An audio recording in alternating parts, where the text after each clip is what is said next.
Welcome to the Making of a Nation, American History in VOA Special English. A new leader stood before the American people on March 4th, 1913. He was Woodrow Wilson, the 28th President of the United States. Wilson belonged to the Democratic Party.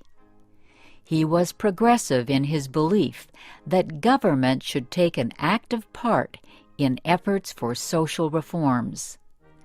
This week in our series, Kay Gallant and Harry Monroe begin the story of Wilson's presidency.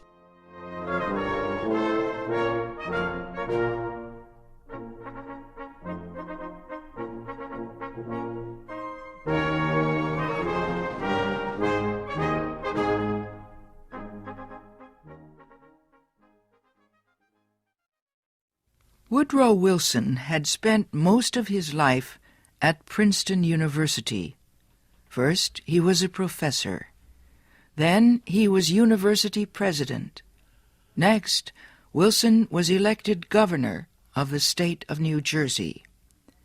His early success as governor made him a leading candidate for the Democratic presidential nomination in 1912.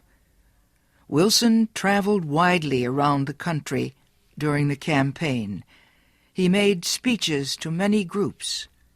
He tried to make himself and his ideas known to as many Americans as possible. Wilson called his program the New Freedom. One of his campaign promises was to fight for better conditions for America's small business owners.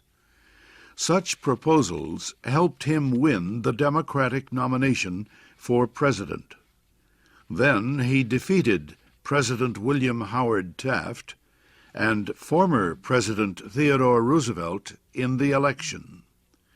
Woodrow Wilson, the former president of a university, had become the president of a nation.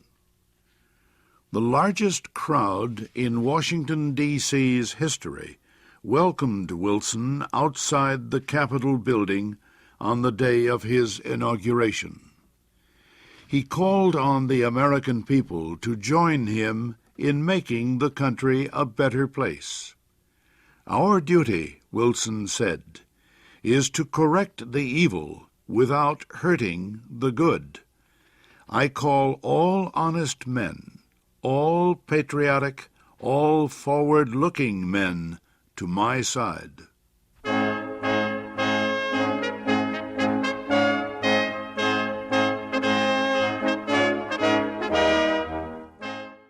Wilson wasted no time. He immediately called a special session of Congress to act on Democratic campaign promises to reduce import taxes or tariffs. Wilson felt strongly about the need to reform these taxes.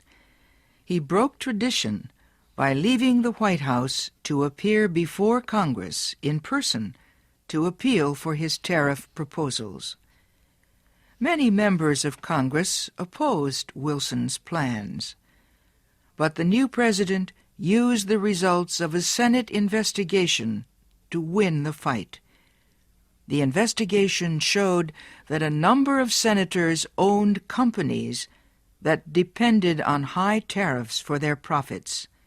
The votes of these senators were influenced by their property holdings. Public knowledge of the situation forced many of them to give up their holdings and stop resisting tariff reform. Congress finally approved Wilson's proposals. Lower tariffs reduced the amount of money taken in by the federal government. So the Senate also approved a tax on income or earnings. A constitutional amendment had been passed earlier to permit such a tax.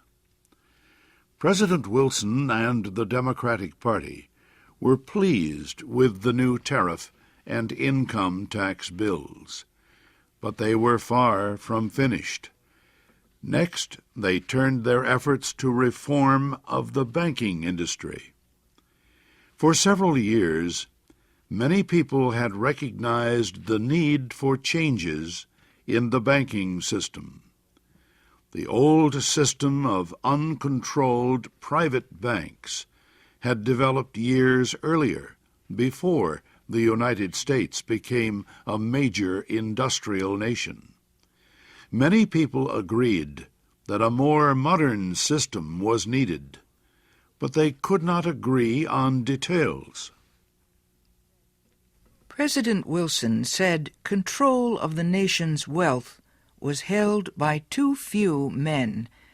He noted a report that said just 2